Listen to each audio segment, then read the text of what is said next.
नमस्कार मित्रांनो, ठरलं तर मग या मालिकेच्या आजच्या भागात आता अर्जुन बाबू ड्रायव्हरवरती खूपच जास्त चिडलेला असतो. अर्जुन म्हणतो, चल बाबू, आमच्या बरोबर आता तुला यायचं आहे. तेव्हा बाबू ड्रायव्हर म्हणत असतो, हे बघा, मला तुम्ही पोलिसांच्या ताब्यात दिलात ना तरी सुद्धा चालेल, मला शिक्षेची भीती वाटत नाही, पण तुम्ही मला त्या महिपच्या स्वाधीन करू नका. त्या महिपला जर कळलं की मी जिवंत आहे तर तो मला मारून टाकेल. तेव्हा इथे महिपच्या सांगण्यावरूनच मी मरण्याचं नाटक केलं होतं. तुम्ही महिपच्या स्वाधीन मला करू नका. तेव्हा अर्जुन म्हणत असतो, बाबू तू काळजी करू नको, महिप्त तुला काही करू शकणार नाही. मी तुला महिप्तपासून प्रोटेक्ट करेन, पण आता तुला माझी मदत करावी लागणार आहे. 22 वर्षांपूर्वी तू रविराज किल्लेदार यांच्या गाडीचा अपघात केला होतास, ते सगळं तू महिपच्या सांगण्यावरून केलं होतस ना. तेव्हा बाबू म्हणतो, हो, हे सगळं मी महिपच्या सांगण्यावरूनच केलं होतं, त्यानेच तर मला सुपारी दिली होती. तेव्हा अर्जुन म्हणतो, पण बाबू, महिपने तुला सिनियरला मारण्याची सुपारी का दिली होती? कारण मी रविराज काकाला विचारलं होतं, तो तर महिपला ओळखत सुद्धा नाही. पण महिपचा काय हेतू होता रविराज किल्लेदार यांना मारण्याचा? त्याने हे सगळं कशासाठी केलं? तेव्हा बाबू म्हणतो, आता ते मला माहीत नाहीये, मी फक्त सुपारी घेणारा माणूस. मला सुपारी देण्यात आली होती आणि त्या गाडीला उडवायला सांगितलं होतं. बाकी मला काही माहिती नाही की महिपने हे सगळं का केलं आणि कशासाठी केलं. त्याने मला त्याबद्दल काही सांगितलं नाही. आम्हाला सुपारी दिली आणि आम्ही ती घेतली की जास्त काही विचारण्याची परवानगी आम्हाला नाहीये. तेव्हा अर्जुन म्हणतो, पण त्याने एकदा सुद्धा सांगितलं नाही का की तो हे सगळं कशासाठी करतोय? कारण का नेमका त्याचा हेतू काय होता सिनियरला मारण्याचा, ते आम्हाला काही कळतच नाहीये. महिप शिकरेने तुला सिनियरची सुपारी का दिली असेल?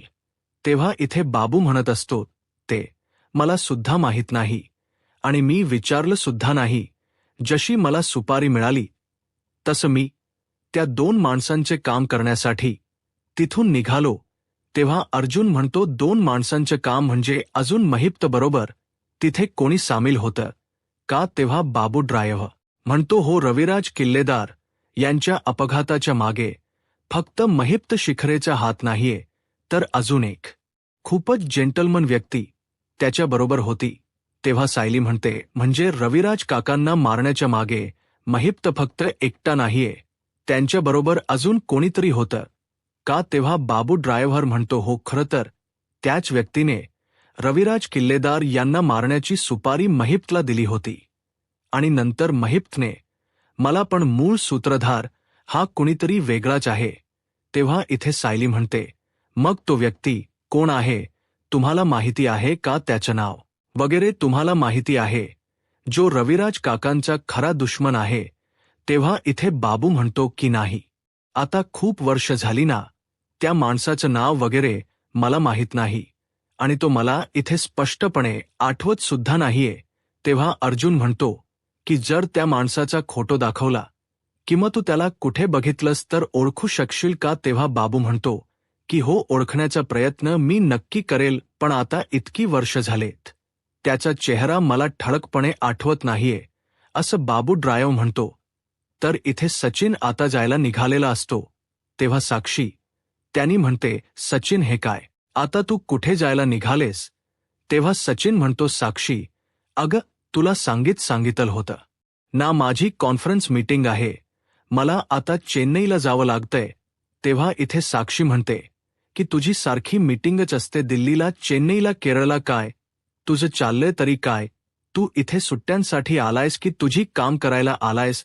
तेव्हा सचिन म्हणतो की हे बघ साक्षी, आता मला काम नसली की मी लगेच धावत पडत तुझ्याकडे येतो की नाही. खरं तर मला सुद्धा अजून 2-4 दिवस तुझ्याबरोबर राहायचं होतं, पण काय करू, बॉसचा मेल आला, आता मला लगेच जावं लागणार आहे. काम पण केलं पाहिजे ना, माझं काम झाल्यानंतर मी लगेच तुझ्याकडे परत येईल, मग तर चालेल ना? तेव्हा प्रेक्षकांनो, साक्षी म्हणत असते, बरं ठीक आहे, काही हरकत नाही, पण खरंच मला कळत नाही, या ज्या काही तुझ्या फ्लाईट वगैरे आहे या तुझ्या कशा डिले होत नाही रे की त्या सुद्धा ऑपरेट तुझा बॉस करतो. म्हणजे बघ ना, कितीतरी लोकांच्या फ्लाईट आहेत ना त्या कॅन्सल होतात, पण तुझ्याच्या बाबतीत तसं काही होत नाही. तू दिल्ली, चेन्नई, केरळ इकडे सुद्धा फ्लाईटने जात असतोस, पण कधीही तुझी फ्लाईट कॅन्सल होत नाही. तेव्हा इथे सचिन म्हणतो, त्या बाबतीत माझं नशीब खूप चांगलं आहे. माझी टीम माझ्यासाठी असं तिकीट बुक करते की ती फ्लाईट कॅन्सल होत नाही. बरं, माझं घड्याळ कुठे आहे? साक्षी माहिती आहे का? तर बेडरूममध्ये आहे, असं ती सांगते. तेव्हा सचिन बेडरूममध्ये घड्याळ आणायला गेल्यानंतर इथे आता ड्रायव्हरचा फोन आलेला असतो आणि त्याचा फोन आता सचिन उचलतो. तर तो रस्ता विचारत असतो. तेव्हा प्रेक्षकांनो, इथे आता सचिनने रस्ता सांगितल्यानंतर साक्षी विचार करत असते की हा कुठला ड्रायव्हर आहे, त्याला रस्ता माहिती नाहीये, ते सुद्धा एअरपोर्टवरती जाण्याचा. तेव्हा प्रेक्षकांनो, साक्षीला सचिनवरती संशय आलेला असतो आणि म्हणूनच ती त्याचा पाठलाग करायला सुरुवात करते. नक्की की सचिन कुठे जातोय हे बघायलाच हवं असं तिचं म्हणणं असतं. सचिन घरातून निघाल्या साक्षी सचिनला फॉलो करायला लागते. तर प्रेक्षकांनो, सायली म्हणत असते, बघितलत ना तुम्ही, याचा अर्थ रविराज काकांच्या अपघाताच्या मागे महिप्त फक्त एक प्याद निघाला. महिप्तला सुपारी देणारा हा तर कुणीतरी वेगळाच व्यक्ती निघाला. याचा अर्थ बाबू ड्रायव्हरने आपल्याला खरी माहिती दिलेली आहे. तेव्हा प्रेक्षकांनो, अर्जुन म्हणत असतो की याचा अर्थ सिनियरला नक्कीच माहिती असेल ना की त्याचा कोणीतरी शत्रू आहे जो त्याच्या जीवावरती उठू शकतो. आता या सगळ्याबद्दल आपल्याला इतकी माहिती नाहीये. आपण एक काम करूया, आपण आता जायला निघूया आणि सिनियरला भेटून त्याच्या कानावरती या सगळ्या गोष्टी घालू. म्हणजे सिनियरला नक्कीच माहिती असेल की त्याच्या जीवावरती उठणारी नक्की ती व्यक्ती कोण आहे, ते त्याची जर कोणी दुश्मन असेल तर. तेव्हा सायली म्हणते, आपण आताच निघूया, आईने सुद्धा घेऊ. तसंही गिरीज आणि रुद्र या दोघांचं लग्न सुखरूपरित्या पार पडलेलं आहे. आता जायला काही हरकत नाही. त्यानंतर प्रेक्षकांनो, इथे सचिन आता गाडीमधून निघालेला असतो. तेव्हा साक्षी त्याला फॉलो करत असते. सचिन नेमका कुठे जातोय हे तिला आता बघायचं असतं. सचिन दिल्लीला सारखा जात असतो, त्याचबरोबर चेन्नईला जात असतो आणि आता कितीतरी लोकांच्या फ्लाईट कॅन्सल होतात. फ्लाईट इथे वेळेवरती येतच नाहीयेत. मग तरीसुद्धा सचिन सारखा इकडे तिकडे फ्लाईटने कसा काय जातो, हा प्रश्न आता साक्षीला पडलेला असतो. तेव्हा त्याचा पाठलाग करत साक्षी इथे सुभेदारांच्या घरापर्यंत पोहोचलेली असते, अन्नपूर्णा निवासपर्यंत. तेव्हा साक्षी म्हणते, सचिन कुठे गेला आणि मी त्याला शोधत शोधत सुभेदारांच्या घरापर्यंत कशी काय आले. याचा अर्थ सचिन अस्मिताला भेटायला आला असेल का? म्हणजे माझा संशय खरा ठरतोय की काय? तर इथे आता अस्मिता बिचारी एकटीच बसलेली असते. तेवढ्यातच तिथे सचिन येतो आणि तिला म्हणत असतो, हाय ब्युटीफुल. तेव्हा इथे अस्मिता सचिनवरती भयंकर चिडलेली असते. ती म्हणते, सचिन, आता आठवण झाली का तुला बायकोची? काल तिला एकटीला सोडून जाताना अजिबात मनात विचार आला नाही तुझ्या की मी आता इथे एकटी आहे, मला कसं काय तू सोडून गेलास? तेव्हा सचिन म्हणतो, हे बघ ब्युटीफुल, तुला माहिती आहे ना, महत्वाचं काम असल्याशिवाय मी तुला कधी कुठे सोडून जातो का? हे बघ, माझी महत्वाची कॉन्फरन्स मीटिंग होती म्हणून मी गेलो होतो. तेव्हा अस्मिता म्हणते, सचिन, बास झाला आता, तुझी तीच कारण ऐकून आहे ना, कंटाळा आलाय मला, काहीतरी वेगळं बोल. तेव्हा सचिन म्हणत असतो, अस्मिता, अगं असं काय करतेस तू? खरंच माझं काम होतं म्हणून मला जावं लागलं, पण जेव्हा तू बोलावतेस, जेव्हा तुला माझी गरज असते, तेव्हा मी धावत पडत तुझ्याकडे येतो ना. तेव्हा इथे अस्मिता म्हणत असते, सचिन, अरे मला माहिती आहे तुला तिथे काम आहेत, मी नाही म्हणतच नाहीये. अरे पण तुझी आता बायको 2 जीवांची आहे, प्रेग्नेंट आहे.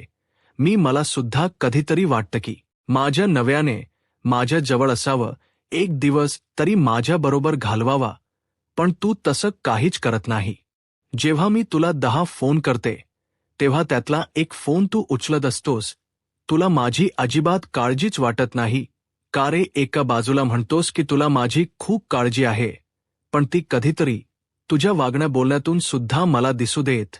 तेव्हा इथे सचिन म्हणतो, हे काय बोलतेस तू अस्मिता? अगं मी सतत काम करत असतो, तरी सुद्धा त्यातून तुला वेळ देण्याचा प्रयत्न करतो ना. आणि मी इथे आता अमेरिकेच्या टाईमावरती इथे माझं काम मॅनेज करत असतो, आणि ते रात्रीच्या वेळेलाच येतं. मग आता रात्री मला शांतपणे काम करायचं असतं. त्याच्यामध्ये मी याजवळ फोनवरती बोलू का, आणि त्याच्यातूनच मी तुला वेळ देण्याचा प्रयत्न करत नाही. तू सुद्धा मला समजून घे ना. तेव्हा अस्मिता म्हणत असते, सचिन अरे, आतापर्यंत मी तुला समजूनच घेत आलीये नाही. समजून घेत का प्रत्येक वेळेला तू मला इथे ठेवतोस आणि अचानकपणे दिल्लीला, केरळला कुठे ना कुठेतरी निघून जात असतोस. तेव्हा सचिन म्हणतो, हा मग काय करू मी? काम करू नको प्रत्येक वेळेला काय? तुझ्या समोरच थांबू इथे? तेव्हा इथे आता अर्जुन, साहिली आलेले असतात. अर्जुन म्हणतो, सचिन का रे, काय झालं? तेव्हा प्रेक्षकांनो सचिन म्हणतो, नाही काही नाही तेव. हा प्रेक्षकांनो अस्मिता म्हणत असते, काही नाही, सचिनला इथे यायला उशीर झाला ना म्हणून थोडे रागवले होते, बाकी काही नाही. तेव्हा सचिन आता आपल्या रूममध्ये निघून जातो. आणि तेव्हा प्रेक्षकांनो कल्पना म्हणत असते, अस्मिता बाळा ठीक आहेस ना तू? तेव्हा अस्मिता म्हणते, हो मामा मी ठीक आहे. मी माझ्या रूममध्ये जाते, थोडा वेळ आराम करते. तेव्हा इथे आता सायलीला अस्मिताची काळजी वाटत असते. ती कल्पनाला म्हणते, आई काळजी करू नका, मी अस्मिता ताईंसाठी ज्यूस घेऊन जाते, त्यांना थोडं बरं वाटेल. तेव्हा इथे साहिली अस्मितासाठी ज्यूस बनवते आणि घेऊन येते. तिला म्हणत असती, अस्मिता ताई हे घ्या तुमच्यासाठी, तुम्हाला आवडत तसंच ज्यूस बनवून आणले.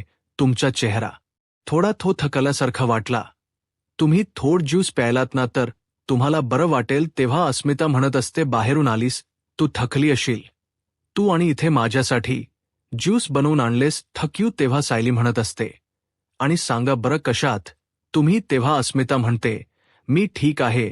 लग्न कसं झालं गिरिजाचं? तेव्हा सायली म्हणते, गिरिजाच लग्न अगदी उत्तमरित्या पार पडलं, खूपच छान झालं लग्न. आणि मग काय, आम्ही सुद्धा इथे दोघेजण नव्हतो, आणि आई सुद्धा आल्या होत्या आमच्याबरोबर, आणि बाबा मीटिंगला गेलेत ना. मग तुम्ही आणि सचिन जिजू तुम्ही दोघेजण होतात ना. कसा गेला तुमचा दिवस? तेव्हा इथे सायली म्हणत असते की तुम्हाला छान तर वाटलं ना. अस्मिता म्हणते, काय सांगू सायली, तुला असं वाटते माझी काळजी घ्यायला सचिन इथे होता, पण खरं सांगू इथे माझं डोहाळे जेवण झालं, आणि संध्याकाळी मामा इथे तुळजापूरला आली, तिकडे वासंती मावशीने बोलावलं होतं म्हणून, आणि इथे मग कोणीच नव्हतं. डॅड सुद्धा मीटिंगसाठी बाहेर गेलेत, आणि ती प्रिया तर इथे नव्हतीच, आणि अश्विन सुद्धा नाहीये, तो सुद्धा हॉस्पिटलला होता. मला असं वाटलं होतं की सचिन तरी थांबेल ना माझ्याबरोबर माझी काळजी यायला. तुला माहिती आहे मम्मा जशी इथून गेली तसा सचिन मीटिंगच इथे निमित्त करून कुठेतरी निघून गेला. आता कुठे गेला, दिल्लीला गेला की कुठे मला माहीत नाही, पण तो माझ्याबरोबर इथे थांबला नाही. अरे मी प्रेग्नेंट आहे ना, मला आता माणसांची गरज आहे. तुम्ही सगळेजण महत्वाच्या कामांना तरी गेला होतात, मग सचिने त्याच्या बायकोबरोबर थांबायला नको होतं का? इथे बिचारी एकटी विमल होती, आणि मी एकटीच होते. त्यानंतर इथे सचिनने तरी माझ्याबरोबर असावं असं मला वाटत होतं, पण सचिन सुद्धा मला सोडून निघून गेला. तेव्हा इथे सायली म्हणते, यांना खरोखर काहीतरी महत्वाचं काम असेल म्हणूनच ते गेले असतील ना. तेव्हा अस्मिता म्हणते, सायली अगं महत्वाचं काम असेल, पण त्याने त्याच्या बायकोचा विचार करायला नको. अगं मी प्रेग्नेंट आहे, आणि अशा अवस्थेमध्ये तो मला एकटीला टाकून निघून जातो म्हणजे? तेव्हा इथे अस्मिता म्हणत असते, सायली तुला खरंच सांगू का, म्हणजे ज्या पद्धतीने सचिन माझ्याशी बोलत असतो, ज्या पद्धतीने तो खोट वागत असतो ना, जेव्हा माझ्याबरोबर असतो तेव्हा त्याला फोन आल्यानंतर तो फोन कट करत असतो, कुणाचाही फोन तो घेत नाही, आणि सतत खोट बोलत असतो. सतत दिल्लीला जातोय, केरळला जातोय, चेन्नईला जातोय असं म्हणत असतो. तू मला सांग, तो USA मध्ये काम करतो ना, मग तो इथे सुट्टीसाठी आलाय, मग इथे सुद्धा त्याला एवढी काम कशी काय आहेत. तेव्हा मला असं वाटतं सचिनचं सारखं सारखं बाहेर जाणं, माझ्याशी खोट बोलणं, मला असं वाटतंय त्याच्या बाहेर कुठेतरी अखेर आहे. तेव्हा इथे सायली म्हणते, ते काय तुम्ही प्लीज असा विचार करू नका. तेव्हा अस्मिता म्हणते, नाही सायली, मी खरंच बोलते, मला असं वाटतं सचिनच्या अखेर आहे. आणि तुम्ही काहीही बोला मला, पण मी रेस्टॉरंटमध्ये सचिनला जेव्हा एका मुलीबरोबर बघितलं होतं आणि मी तुम्हाला सांगितलं होतं ते खरंच आहे, तेव्हा मी तिथे सचिनलाच एका मुलीबरोबर बघितलं होतं. तेव्हा प्रेक्षकांनो सायली म्हणत असते, हे बघा अस्मिताई, तुम्ही आता बाकीच्या गोष्टींचा विचार करू नका, तुम्ही फक्त तुमच्या बाळाचा विचार करा. तेव्हा अस्मिता म्हणते, सायली, मला खरंच कळत नाहीये, सचिन माझ्याशी खोट का बोलतोय. तेव्हा इथे अस्मिता सायलीला मिठी मारून आता रडत असते. तेव्हा सायली तिला शांत करण्याचा प्रयत्न करत असते, सर्व गोष्टी तिच्या मनातून काढण्याचा प्रयत्न करत असते आणि म्हणत असते की आपण विचारूया सचिन भाऊजी, असं वागण्यामागे नक्की काय कारण आहे ते आपण शोधून काढूया. तुम्ही आता या गोष्टींचा विचार करून तुमच्या तब्येतीवरती त्याचा परिणाम होऊ देऊ नका. सायली इथे अस्मिताची काळजी करत असते, तिच्या बाळाची काळजी करत असते. त्यानंतर प्रेक्षकांनो पुढील भागामध्ये इथे अर्जुन म्हणत असतो की मला कळत नाहीये सायली, महिप्त बरोबर नेमका तो कोण माणूस असेल जो सिनियरच्या जीवावरती उठला असेल. तर प्रेक्षकांनो इथे सायली अर्जुन तो विचार करत असताना साक्षीला फोन आलेला असतो. नागराजचा नागराज साक्षीला म्हणतो की इथे महिप्तचा पत्ता लागत नाहीये, तो कुठे गेलाय आहे, त्याचा मोबाईल नंबर सुद्धा बंद आहे. तेव्हा तुला माहिती आहे का की महिप्त कुठे आहे इथे. तेव्हा साक्षीला तर महिप्तचा एक सुद्धा फोन आलेला नसतो. तेव्हा इथे सायली म्हणत असते की अर्जुन सर, जेव्हा महिप्तने बाबू ड्रायव्हरचा फोटो बघितला ना, तेव्हा लगेच त्याने कुणाला तरी फोन करण्याचा प्रयत्न केला. तेव्हा अर्जुन म्हणतो, कदाचित हा तोच व्यक्ती असेल ज्याने सिनियरची सुपारी महिप्तला दिली होती आणि कदाचित महिप्त अजून त्या माणसाबरोबर कॉन्टॅक्टमध्ये असेल, असं अर्जुन आणि सायली या दोघांनाही आता वाटत असतं. त्यामुळे लवकरात लवकर महिप्तला शोधायला हवं असं अर्जुन सायलीला म्हणत असतो. आता पुढे काय होईल हे पाहायला आत्ताच माझा महाराष्ट्र या यूट्यूब चॅनलला सबस्क्राईब करा. धन्यवाद.